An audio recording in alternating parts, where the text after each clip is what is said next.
महान वैज्ञानिक sir Isaac Newton एक दिन अपने बागीचे में पेड़ के नीचे बैठकर कुछ पढ़ रहे थे। तभी पेड़ से एक सेब टूटकर नीचे गिरा। इसे देखकर उन्होंने गुरुत्वाकर्षण के सिद्धांत या ग्रेविटेशनल थियरी को जन्म दिया। ये कहानी हम सभी को बचपन में ही बता दी जाती है। बाकी विश्व जो चाहे पढ़े, लेकिन ये समझ से परे है कि हम भारतीय क्यों अपने ही वैज्ञानिक इतिहास को नहीं जानते। न्यूटन और सेब की ये कहानी केवल एक बात का सबूत है कि न्यूटन बहुत बड़ा झूठा था। मानो इससे पहले उसने पेड़ से गिरता कोई फल देखा ही नहीं था। यदि पेड़ से गिरते सेब को देखकर न्यूटन को गुरुत्वाकर्षण का पता चला, तो क्या उसे भाप बनकर ऊपर उठता जल नहीं दिखा? क्या न्यूटन को नहीं दिखा कि जो बीज धरती में बोया जाता है, उससे निकलने वाला अंकुर गुरुत्वाकर्षण के विपरीत यानी ऊपर की ओर उठता है और धरती से बाहर आता है? महान वैज्ञानिक न्यूटन को ये भी पता नहीं चल पाया कि अग्नि कहीं भी जलाओ, उसकी लपट ऊपर की ओर क्यों उठती है।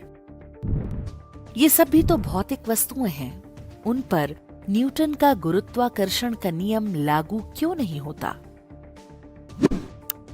ईसा से लगभग 6 शताब्दी पहले, अर्थात आज से लगभग 2600 वर्ष पहले, भारत में ऋषि कणाद हुए थे।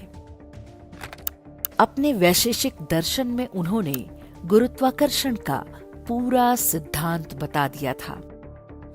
संयोगा भावे गुरुत्वात् पतनम, अर्थात कोई भी वस्तु जब तक कहीं से जुड़ी है वो नीचे नहीं गिरेगी।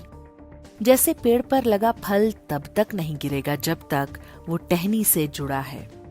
जैसे ही संयोग का अभाव हुआ, गुरुत्व के कारण वस्तु खुद पृथ्वी पर गिर जाएगी। ऋषि कणाद आगे लिखते हैं, संस्कारा भावे गुरुत्वात् पतनम। किसी वस्तु में यदि संस्कार है तब भी पृथ्वी उसे अपनी तरफ नहीं खींच सकती। संस्कार का अभाव होने पर ही वस्तु गुरुत्व के कारण पृथ्वी पर गिरेगी।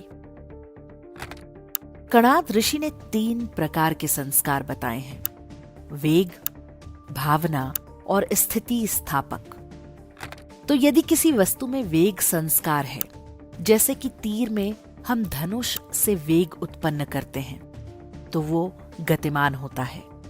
जैसे ही वेग संस्कार समाप्त होगा, उतनी दूर जाकर वो अपने गुरुत्व के कारण धरती पर गिर जाएगा। 6ठी शताब्दी के खगोलविद और गणितज्ञ वाराह मिहिर ने लिखा है, धरती का एक बल होता है जिससे वस्तुएं इसकी ओर खींचती हैं। ये बल सभी खगोलीय पिंडों में होता है, जिसके कारण वो अपने नियत स्थान पर रहते हैं। हालांकि वाराह मिहिर ने इस बल के लिए गुरुत्वाकर्षण नाम प्रयोग नहीं किया है।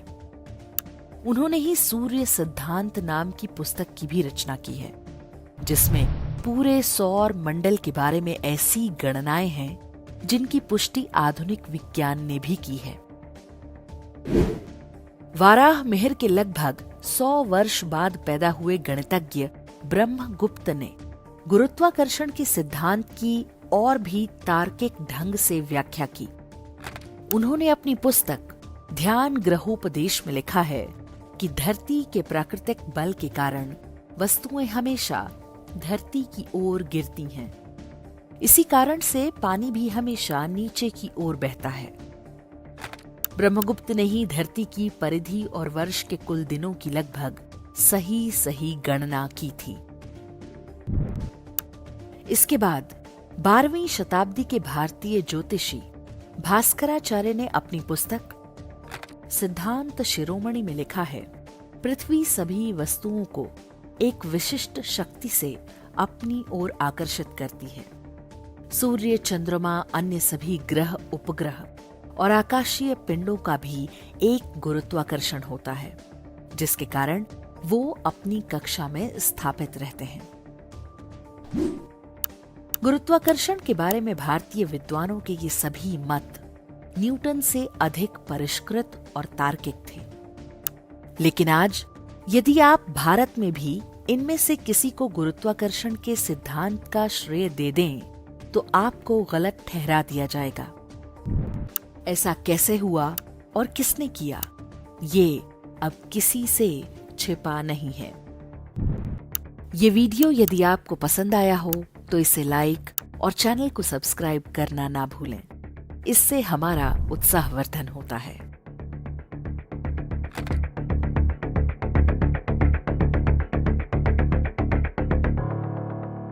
इंडेक्स ऑनलाइन के वीडियो समाज को समर्पित हैं। आप इनको डाउनलोड करके जैसे चाहे वैसे प्रयोग कर सकते हैं। चाहे तो आप हमारे टेलीग्राम चैनल से जुड़ सकते हैं। वहां सारे नए पुराने वीडियो आपको मिल जाएंगे।